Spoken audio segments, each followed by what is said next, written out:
Du coup, que retenir de tout ça? Donc, auparavant, il y a eu quand même pas mal de déboires, il y a eu énormément de soucis avec la direction de course qui laissait faire énormément de choses. On a notamment en tête, c'était il y a 2 ans, il me semble, non, l'année dernière, Grand Prix de Bahreïn où on a Hamilton qui a utilisé, 30 Ouais, fois 2021. l'extérieur de la piste du T1, 2, 3, du 4. T3? Non, extérieur sortie T3? 4. Non, 4, bon 4. bref, 4. 4 du coup. Heu Commissaire. et que du ouais, tu vu? En carton quoi, en carton. Et où justement, après, subitement, à un moment, ils ont dit: Stop, on en arrête là». Donc voilà, il y a eu énormément de déboires, il y a eu énormément de soucis. La direction de course reprend petit à petit donc les mains là-dessus en resserrant un petit peu les étaux et en disant: «Bon, voilà, c'est maintenant les lignes blanches qui font foi». Le souci, c'est qu'on a d'une part, des pilotes qui étaient habitués à sortir dedans et qui continue à sortir dehors, pardon, et qui continue à sortir dehors. Et la deuxième problématique qui se pose, c'est la facilité. Pourquoi il y a eu autant de track limit, de mon point de vue, pourquoi il y a eu autant de track limit, notamment au Red Bull Ring? C'est qu'il est beaucoup plus facile de faire un flat out et d'accuser les track limits, plutôt que de lever un tout petit peu le pied, éviter de perdre la voiture et donner un coup de volant pour rester dans les limites de piste. Et c'est pour ça que, à la fin du Grand Prix, il a fallu analyser 1200 passages de voiture sur une ligne blanche. C'est ça, après, c'est que mon point de vue, mais faute aussi est à la FIA, là où, depuis plusieurs dizaines d'années même, hein, c'est pas que Michael Masi, il y a eu du Charlie Whiting aussi là-dedans, qui a voulu donner facilité aux pilotes et donner un peu plus de spectacle pour j'ai envie de dire, donner un peu plus de vitesse et éviter de brider les voitures et les vitesses uniquement à cause de la configuration des circuits. Du coup, merci déjà pour toutes ces explications. Maintenant, on a bien exposé le problème, je pense, mais Tony, quelle est la solution? Quelle est la solution? C'est simple, hein, le Grand Prix, le Red Bull Ring a trouvé une solution.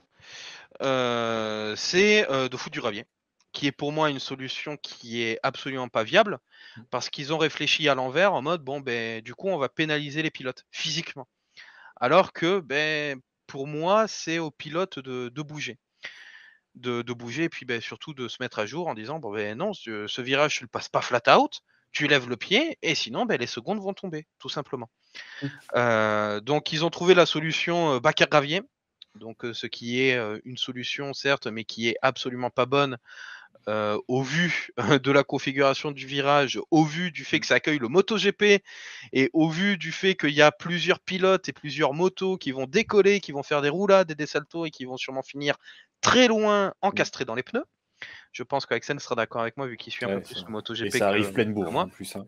Et ça arrive pleine bourre, hein, surtout sur les 2 derniers virages, enfin l'avant-dernier surtout. Donc voilà, après, une solution universelle qui pourrait marcher à peu près à tous les coups, quand on ne s'appelle pas Monaco et où on a des rails du coup qui font les limites de piste, même si on arrive à avoir des track limites, je suis désolé, à Monaco, notamment au niveau des chicanes, c'est l'AstroTurf. Pour moi, ça reste l'AstroTurf, et encore, c'est pas forcément viable en moto parce que tu pars à Tataouine-les-Bains. C'est tout simplement d'avoir là où il faut en mettre des bacs à gravier, parce que des fois les bacs à gravier sont utiles, sont efficaces, mais là où il ne peut pas y avoir de bacs à gravier, où il doit y avoir des dégagements et où les pilotes malheureusement continuent d'aller au large, c'est l'AstroTurf. On fait nos limites de piste, on laisse l'espace d'une voiture pile entre guillemets entre la ligne blanche et l'extérieur, et on va dire 50 cm, 1 mètre plus loin, on met une petite bande d'AstroTurf de 1,5 m, 2 mètres. Et si il y a ne serait-ce que la roue avant ou la roue arrière droite, si c'est un virage à gauche, s'il y a une des roues qui vient rouler sur l'AstroTurf, perte d'adhérence, spin. Après, il y a du dégagement, donc le pilote il peut rattraper sa voiture en faisant un 3-6, en freinant, en faisant ce qu'il veut. Et après, il reprend la piste. Il aura perdu du temps, il aura flingué ses pneus, mais au moins le pilote n'est pas hors course et il sera pénalisé par ses track limits. Et du coup, derrière, quand tu proposes ça, c'est-à-dire que tu mets pas, il se pénalise lui-même, donc tu vas pas lui remettre une pénalité derrière. Alors, ou tu fais double pénalité. C'est mon côté nord-coréen, comme je le dis. Tu vois, on le voit pas, tu vois, s'il fait ça peut-être, mais je serais tenté de te dire si, il faut mettre la pénalité. Parce que les limites de piste sont ce qu'elles sont, quoi. Oui, Ouais, mais par exemple, tu mets 3 ou 4 chances et à la 5e, il prend 5 ou 10 secondes là, ce qui se passe ou un actuellement, drive-through ou un truc comme ça. Exactement. Ce qui se passe actuellement, c'est 3 avertissements. Donc 3 avertissements par la messagerie officielle. C'est pas 3 avertissements, donc le black and white flag, le drapeau noir et blanc. Ce qu'on appelle la messagerie officielle, en fait, c'est c'est littéralement une messagerie, hein, c'est du MSN. C'est un flux RSS entre la direction de course, les commissaires sportifs et les écuries, où tout le monde s'échange des messages, et c'est là où on a notamment les races delayed due to weather condition, ou départ du tour de formation dans 5 minutes, pit entry ou pit exit closed. Tous ces messages-là, en fait, on les a, et donc du coup, on a ces messages de track limit. C'est comme ça que les ingés radio ou les écuries savent si tel pilote ou tel pilote est aussi à son premier ou dernier avertissement. C'est que tout le monde a visuel de tout le monde. On va par exemple avoir un message, je fais la traduction, premier avertissement, voiture numéro 4, track limit, temps de 3 par exemple. Mais tout ça, tout le monde le voit en fait. Et donc du coup, tous les ingés, tous les pilotes peuvent en soi connaître le nombre de track limit qu'a déjà fait les pilotes en question. Et donc ce qui se passe actuellement, c'est qu'il y a 3 avertissements, le black and white flag, 5 secondes et 10 secondes. Et ensuite, on repart sur 3 avertissements, black and white flag, 5 secondes, 10 secondes. C'est comme ça qu'on a justement Ocon qui a accumulé les secondes de pénalité par rapport à ça. Ouais.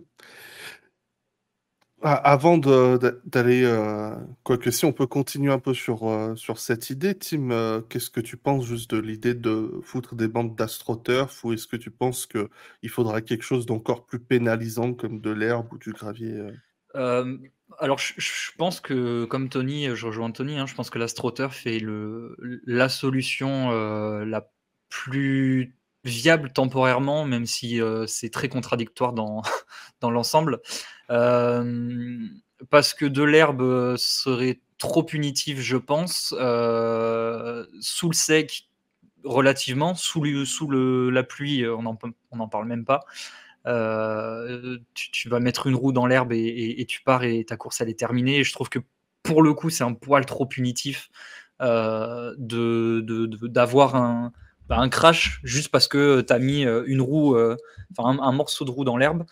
Le gravier, moi je suis pas pour à proximité de la piste parce que les pilotes vont mettre grand maximum une demi-roue dedans.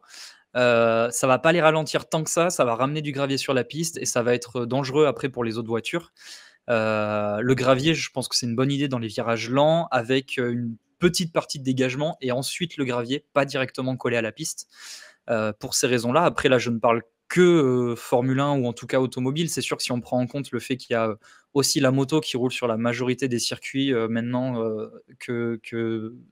qu'emprunte la Formule 1, il y a les deux à prendre en compte en fait. Tu l'as fait, Mick, j'étais en train de le faire. Ouais, c'est pour répondre à la question qu'est-ce que l'AstroTurf? C'est de l'herbe synthétique, grosso modo. C'est c'est comme le gazon que vous allez avoir comme le gazon que vous allez pouvoir avoir sur les terrasses en ville ou ce genre de truc là. C'est un peu dans cet esprit-là. Mais après c'est très compliqué. On en a déjà beaucoup parlé et toujours le problème qui revient et là où on s'accorde à le dire, c'est que un circuit homologué auto n'est pas un circuit homologué moto, ou en tout cas un circuit optimal pour l'auto n'est pas optimal pour la moto et inversement. Et le souci, c'est qu'aujourd'hui, pour des questions économiques et aussi de publicité, de fréquentation, etc. Au final, ça retombe tout dans l'économie. Les circuits n'ont pas le choix en fait de faire venir auto, moto. Certains font venir du camion, certains font venir d'autres choses s'ils peuvent faire venir d'autres choses. Donc, tu es obligé d'avoir quelque chose qui fait un petit peu tout et je le disais en rigolant la semaine dernière dans mon quiz avec Spa qui a 15 virages équipés de bacs à gravier. Il y a, je pense, 3-4 ans, il y en a. T'en avais 4 ? Ouais, j'allais dire moins d'une dizaine, mais oui, t'en as au moins la moitié, quoi. Parce que la moto ne venait pas à Spa et parce que pour moi, Spa n'est pas un circuit fait pour la moto. Donc voilà, comme là on va à Losail, alors question sécurité pour le coup, je pense pas qu'il y ait de problème en auto, mais dans le dessin du circuit, en tout cas pour moi, le circuit n'est pas un circuit d'auto, c'est un circuit moto. C'est comme si la Formule 1 allait à Assen. Ça n'a aucun sens pour moi d'aller sur un circuit qui est estampillé moto et qui a ses lettres de noblesse en moto. Bah, je sais même pas si une F1 arrivera à tourner dans certains virages. Tiens, c'est clair. Ouais, j'avoue, la dernière chicane. La dernière chicane, ça passe pas. Une F1, elle passe pas. Ouais, et puis une F1 passe pas, et puis première chicane aussi. Enfin, pas la chicane, l'épingle à Assen. La première épingle. Là ici, ça peut peut-être passer, mais alors vraiment au ralenti. Et l'épingle, honnêtement, je sais même pas si elle arrivera à tourner. Je ne sais même pas si après, attention, pour Monaco, ils ont des crémaillères spéciales justement pour. Oui, ils pourraient le faire aussi. Bon, mais enfin bref, tout ça pour dire. Alors c'est un exemple volontairement extrême hein, que je prends avec Assen, mais c'est l'esprit voilà qu'un circuit auto n'est pas un circuit moto et un circuit moto n'est pas un circuit auto. Ou c'est la même chose que je viens de dire, bref. Et du coup, pour en revenir aux limites de piste, l'AstroTurf sur les circuits mixtes est le plus cohérent, mais voilà, je pense que aussi perturbant soit-il, le Paul Ricard avec ses grandes lignes de toutes les couleurs et l'abrasion que ça a, l'abrasion, oui. L'abrasivité, l'abrasion, je sais pas. Le fait que ce soit abrasif, voilà. ça permet de pénaliser la mécanique sans pour autant pénaliser trop le pilote, mais de lui faire comprendre, mec, t'es allé trop loin, et je trouve que c'est pour le moment ce qu'on a de mieux. Alors c'est sûr que c'est moins intéressant que les circuits old school avec de l'herbe, du gravier, c'est moins joli qu'un Brands Hatch qui fait très circuit des années 80-90, c'est magnifique. Mais en termes de sécurité, c'est plus le cas, et c'est le plus cohérent, je trouve, avec l'auto et la moto, puisqu'aujourd'hui c'est la problématique des deux, problématique de la majeure partie des circuits, quoi. Après, je vais mettre un peu d'eau dans ton vin. Bon, tu viens de faire pas mal d'éloges du circuit Paul Ricard. Après, le circuit Paul Ricard n'est pas la solution en soi. Ah oui, non. Et puis, il faut pas que tous les circuits deviennent des Paul Ricard, surtout Pau. Et en soi, chaque circuit est différent, chaque virage est différent, même des virages copier-coller, sur un autre circuit, peut-être qu'il aura plus ou moins de vitesse, plus ou moins d'inclinaison, plus ou moins de banking. Et donc, du coup, on peut se retrouver avec par exemple, cette solution d'AstroTurf qui ne marche pas du tout sur un circuit ou sur un virage, mais qui fonctionne sur un autre. Donc... À Zandvoort, par exemple, ils ont mis quelque chose que je trouve intéressant, c'est l'effet de gravier aggloméré qui est placé justement à l'intérieur des virages pour donner cet effet gravier sans pour autant avoir la dangerosité du gravier qui revient en piste. C'est ça. Ça, pour le coup, je trouve que c'est une bonne chose. Alors, c'est à mettre dans des virages lents, parce qu'en virage rapide, je pense que ce serait très dangereux. Mais dans des virages lents comme la chicane qu'il y a à la fin du deuxième secteur, début du troisième à Zandvoort, pour moi, c'est nickel. Et c'est vrai qu'après, comme tu le dis, il n'y a pas une solution universelle où on va dire, OK, maintenant, tous les circuits, il y aura la piste, les bandes blanches, de l'AstroTurf, de l'herbe, du gravier, du béton et les murs. C'est pas possible de faire comme ça, donc il y a une adaptation à trouver. Mais... Et pour moi, l'adaptation doit surtout venir des pilotes, de mon point de vue en tout cas. Ça, après, oui, après, c'est évident. Après, d'un autre côté, là où tu peux pas blâmer les pilotes, c'est que tu leur demandes d'aller le plus vite possible.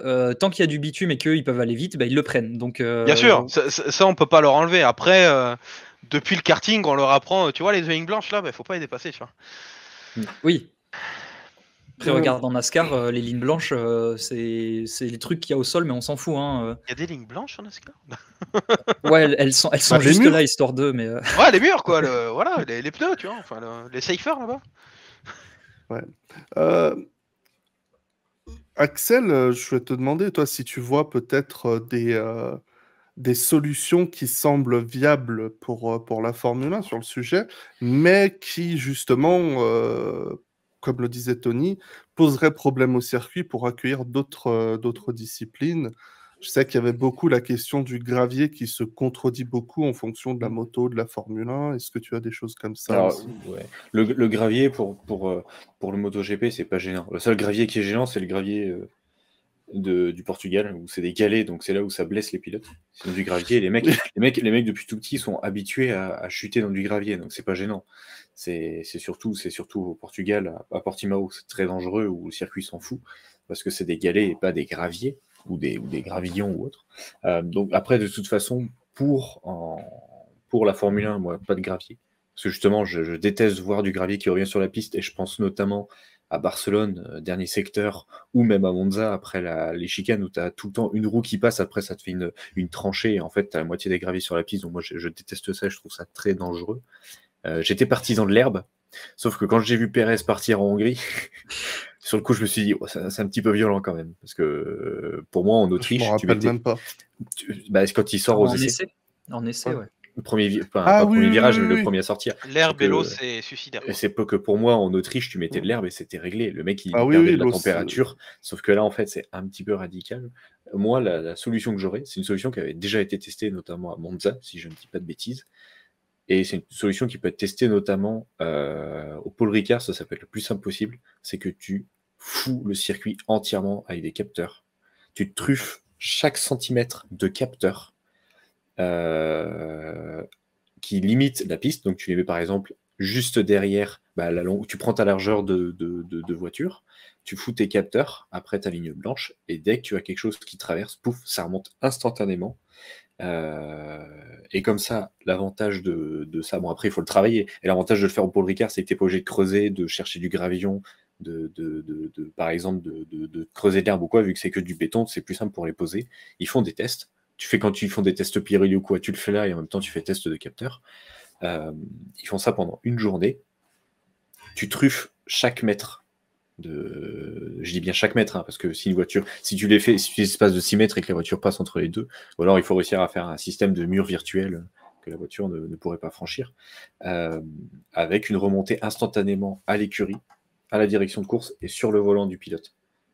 Parce sur le volant du pilote, ouais. Ah ouais, moi direct. Parce qu'au moins, lui, il sait tout de suite qu'il est sorti. Alors, soit de sa faute, soit usure des pneus ou autre, il le sait tout de suite. Et comme ça, il sait que le virage d'après, ok, là j'ai une usure des pneus qui est lourde, je vais lever un petit peu le pied pour pas me faire avoir. Et au bout de, on va dire par exemple, au bout de soit les sanctions habituelles, soit t'es sorti 5 fois instantanément, boum, 5e fois, ça tombe tout de suite sur ton volant, mon pote, tu prends tes secondes. Alors, faut savoir par rapport à ce que tu dis, c'est vrai que... Et il me semble qu'à Monza, ça a déjà été fait, le capteur de sortie de piste. Au-delà de Monza, en Autriche, il y a quelques années, il y a 3 ans, je crois, ça avait été fait. Pour donner des exemples au Paul Ricard, alors ça n'a pas été fait en Formule 1 à ma connaissance lorsqu'il y a eu les 4 Grands Prix ces dernières années. Mais on a le LMS, le GT World et le GT Open en particulier, qui viennent avec donc du coup des capteurs et des caméras de Alcamel System, qui est le nom de la boîte en fait. Qui sur quelques virages spécifiques, donc notamment pour ceux qui voient Paul Ricard, donc le virage 7, le virage juste avant le début de la ligne droite, et la courbe de signe, donc le virage à la fin de la ligne droite, où justement on a énormément de track limit sur ces 2 virages. Il pose des capteurs, il pose des caméras surtout, et les caméras filment en continu et avec un software, donc je sais pas s'il y a de l'IA derrière ou si c'est juste de l'algorithmique. Dès qu'il y a une voiture qui passe et puis que les 4 roues dépassent la ligne, bim, l'information est remontée à la direction de course et la direction de course remonte la chose au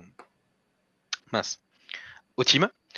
Et après, en conséquence, si c'est course ou essai, pénalité, pas pénalité, etc. quoi. Donc les systèmes existent, mais c'est les plateaux actuellement, les différents championnats qui viennent avec leur système. Et moi, j'ai une question que je me demande.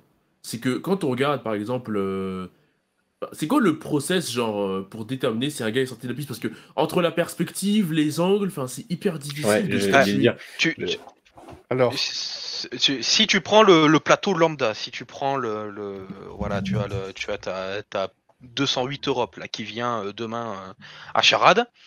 Le système employé, c'est simple, c'est les commissaires.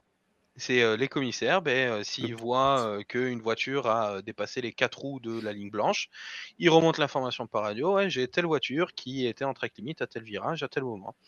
le directeur de course reçoit l'information en fonction du plateau et notamment en fonction s'il y a en fonction du règlement, soit lui commence directement à mettre les pénalités ou les avertissements en fonction du règlement, soit il envoie la chose au commissaire sportif et après c'est les commissaires sportifs qui décident.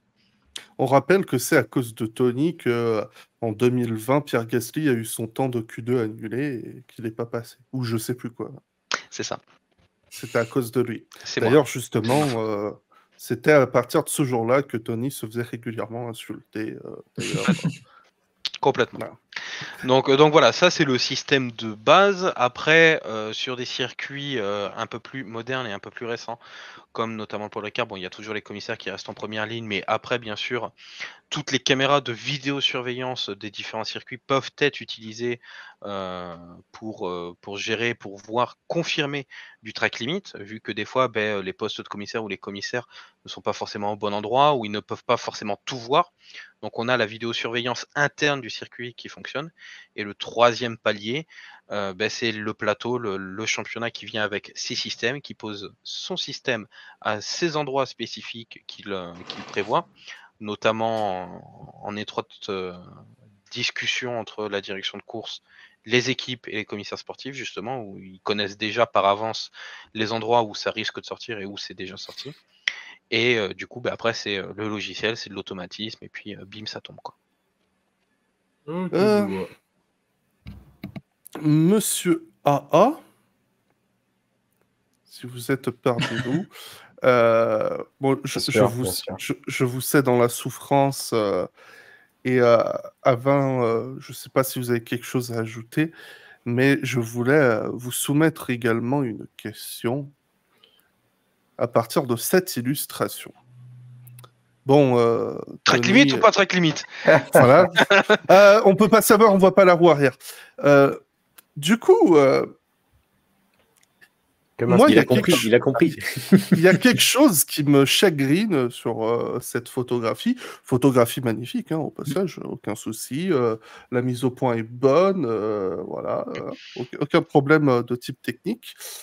Évidemment, aucun problème non plus vis-à-vis de la limite de piste. Je parle pas de ça. C'est que là, Checo Pérez, il n'y a rien qui lui pose souci pour élargir sa trajectoire. Alors oui, on parlait d'AstroTurf, tout ça, machin, mais faut aussi admettre que là, on est extrêmement permissif aussi. Enfin, la taille des vibreurs fait la taille de la bagnole. Tout à fait, oui. Clairement. C'est Clairement. Et c'est pour ça aussi, si je peux me permettre de revenir mais un peu justement, en arrière. Non, mais il n'y a pas de souci. Pour les photos, justement, où on illustrait les limites, et en effet, la voiture était toujours techniquement dans la limite, reste que 99% de la voiture est en dehors de la piste. Donc, c'est vrai que même s'il y a 1% qui est en dehors, ça reste quand même, à mes yeux, un problème. Il y a clairement un avantage en termes de performance qui est trouvé, même si tu as toujours 1% de la voiture qui est dans la limite en touchant la ligne. Il y a quand même un sérieux problème en permettant aux pilotes, entre guillemets, hein, d'aller au large comme c'est pas permis. Après, bon, il n'y a pas vraiment de solution miracle, quoi. J'ai vu dans le chat, quelqu'un disait, tu mets les capteurs au Canada, pendant l'hiver, il fait moins 72, là, après, il n'y a plus de capteurs. Il a raison. Donc, c'est vrai que il y a vraiment pas de solution. Tu mets les graviers, il va y avoir des graviers partout sur la piste. Tu mets de l'herbe, il pleut et tout le monde qui va se mettre au tas. Tu mets les bandes abrasives. À la limite, les bandes abrasives, ça pourrait fonctionner en les mettant à la limite au bord de la piste. Peut-être que. Et je vois pas de problème de track limit au Canada en vrai. Après, Canada, c'est plus un urbain que voilà. c'est permanent. Donc, il n'y a pas vraiment d'endroit où on peut gruger, quoi. Il y a un moment, Russell a fait un petit track limit, mais il a dû passer au stand après. Le Wall of Champions, dernier virage, t'as pas une monoplace qui rentre en largeur avant de taper? Ou il tape obligatoirement? Il tape. Bref, je pense qu'il tape. Je pense qu'il tape aussi. Par contre, la chicane où Russell s'est foutu au tas, là, à l'intérieur, c'est asphalté. Oui. Par contre, ils mettent des trucs en polystyrène. Il faut suivre la trajectoire et tout. Voilà. Ça peut être pas mal. Ça peut être pas mal. Monza fait ça, par exemple, à l'extérieur de la deuxième chicane, avec un parcours à respecter. Sochi faisait ça à l'époque. Ça peut être... Paul Ricard le fait, et le fait très très bien d'ailleurs. Peut-être meilleur que... mais ça pourrait être pas mal. Mettons les 2 derniers. Il est magnifique. Merci beaucoup. De Merci. toute manière, je suis varois d'origine, donc moi, c'est Paul Ricard dans le cœur. Il n'y a pas de problème. J'arrive. Où habites-tu? J'arrive. En ce moment, Montpellier. Origine. Il est en Chine. Non, on l'a Shanghai, vu. Ah oui, pardon, Shanghai. J'ai oublié ça. Non, mais mettons, dans les 2 derniers virages en Autriche, si une voiture sort de la piste, on pourrait mettre un petit parcours à respecter, je sais pas. Bon, ça pourrait. Après, moi, ce que je peux proposer, éventuellement, je t'écoute. C'est-à-dire que, pour le coup, la Formule 1 pourrait copier le MotoGP au niveau des sorties de piste. C'est-à-dire qu'en MotoGP, c'est l'inverse. C'est-à-dire que ce qui fait foi en limite de piste, c'est ce qu'il y a derrière le vibreur. Je parle le vibreur qui est souvent de couleur blanche et rouge, pas le vibreur caché de la même couleur. Je pense à la photo de Pérez de tout à l'heure. À chaque, le circuit entièrement, soit quand il y a de l'herbe, c'est de l'herbe. Si c'est du béton, il y a toujours une bande de peinture verte qui fait les limites de piste. C'est-à-dire que même dans un virage, vous avez votre vibreur normal. Derrière ce vibreur, vous avez une bande de peinture verte. À partir du moment où la moto touche ou même survole, parce que des fois c'est vraiment le pneu, l'adhérence du pneu, il faut savoir que le pneu en MotoGP, c'est l'adhérence sur le béton, c'est l'épaisseur d'une carte de crédit, en gros. Donc ça, c'est sur le vibreur, mais par contre, le petit bout de pneu là, qui est pas en contact avec le sol, mais qui est au-dessus de la peinture verte, ça c'est considéré comme une sortie de piste en MotoGP. Et donc c'est-à-dire que si tu prends ce cas-là en Formule 1, donc tu prends la sortie de piste au-delà du premier vibreur avec une bande de peinture verte derrière, c'est-à-dire que la Formule 1 pourrait taper le vibreur sans aucun problème. Par contre, il pourrait pas jouer au-delà, et dès qu'il sort de ce vibreur, boum, il en prend une. En fait, tu fais l'inverse de se dire comme ça évite que, par rapport à la photo de Pérez, la Formule 1 sorte de trop et abuse, parce que clairement, quand on voit la photo de Pérez, oui, il est dans les limites de piste, mais bon, le béton, il est à 1 mètre, quoi. Parce que les voitures sont tellement larges que, pour moi, par rapport au pilote, je parle au volant, le béton, il est littéralement à 1 mètre. Alors que si tu mets cette bande de peinture verte comme en MotoGP, et ben en fait, le mec, il peut utiliser le vibreur sans souci. Il sort de ce vibreur-là, boum, il en prend une. C'était ce que je voulais illustrer avec cette photo. Là, ça me semble très criant de voir la largeur de la bordure qui va avec la largeur de la bagnole. Quoi. En MotoGP, vous prenez le vibreur qui est peint en noir, et ben en MotoGP, là, ça sera vert.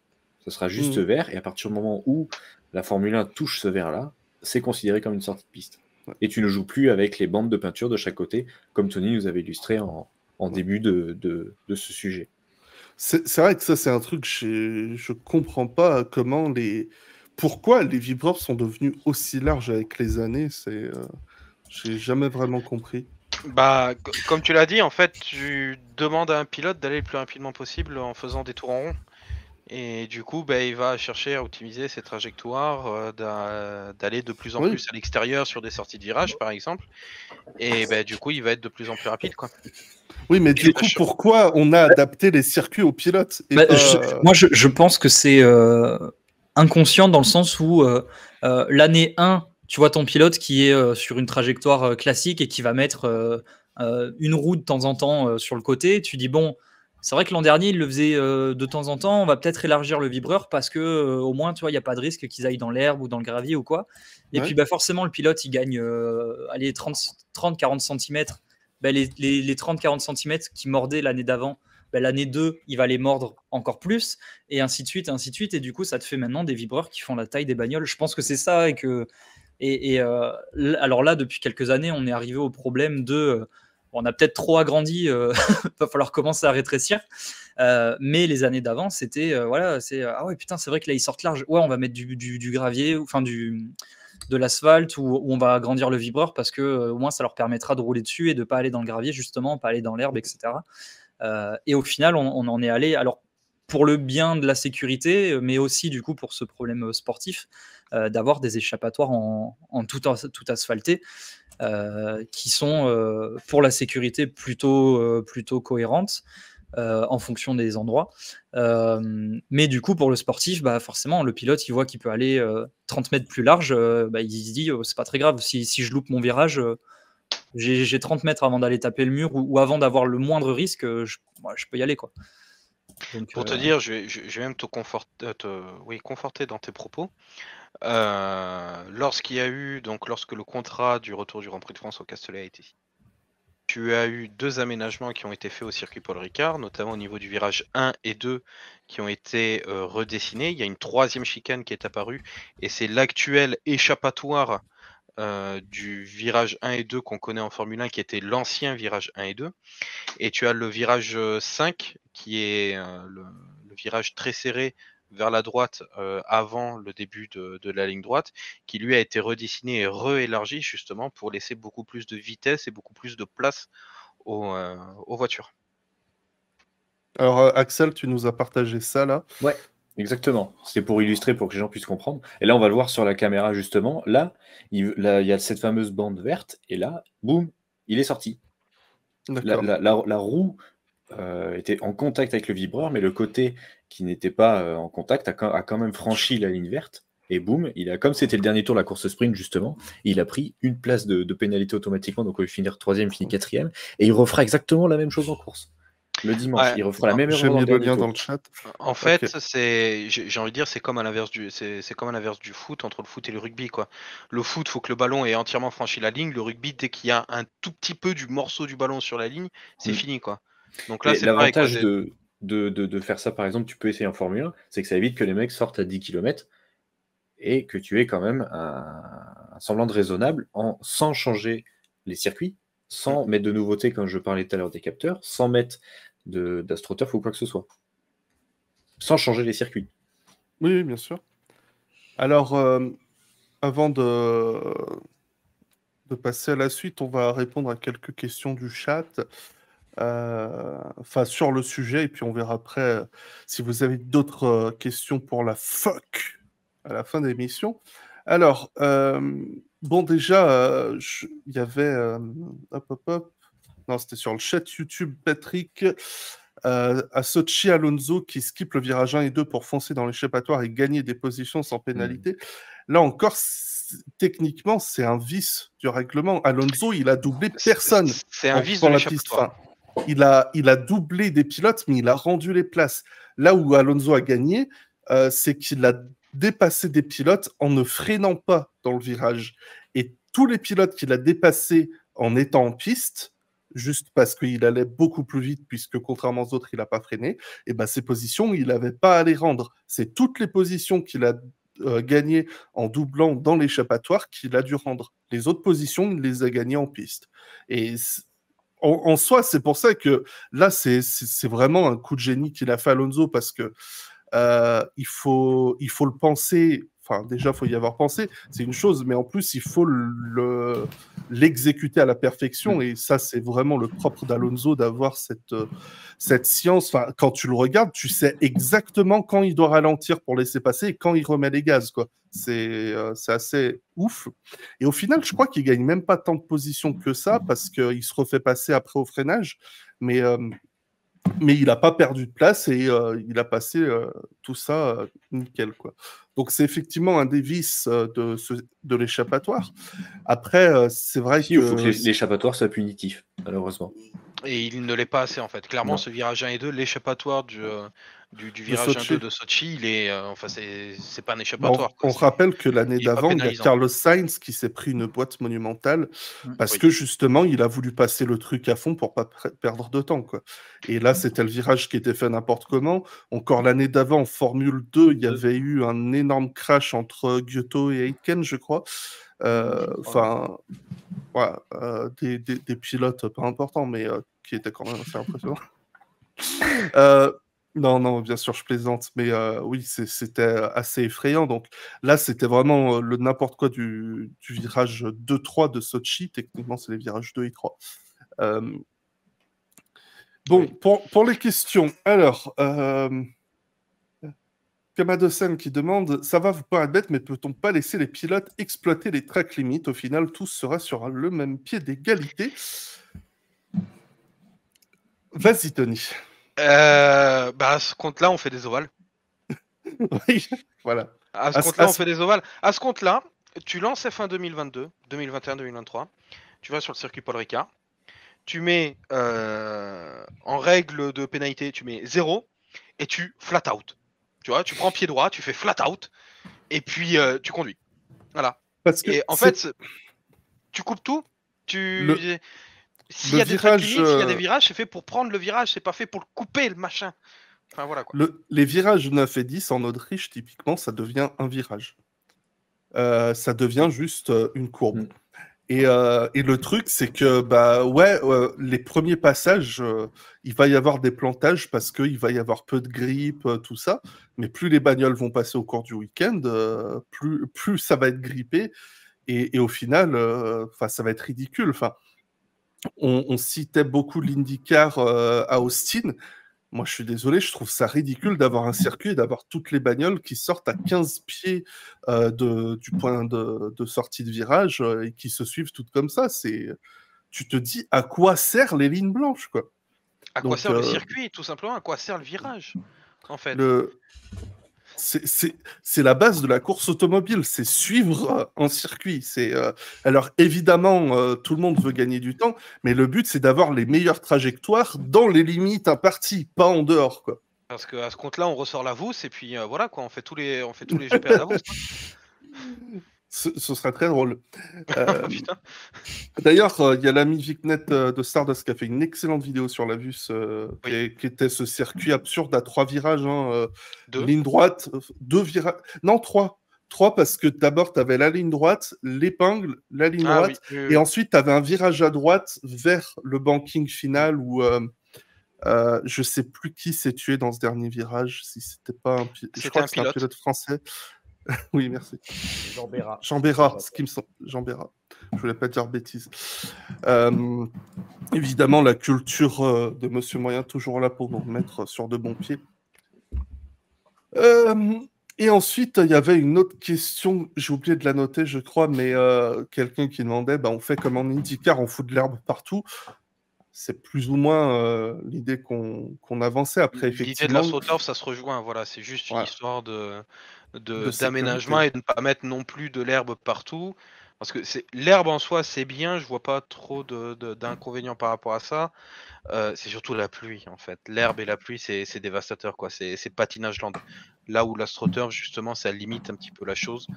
Et c'est surtout juste une bande, en fait, de 1,50 m, juste un écart de pneus. Comme ça, si tu as des 2 pneus qui partent là-dessus, c'est fini, quoi.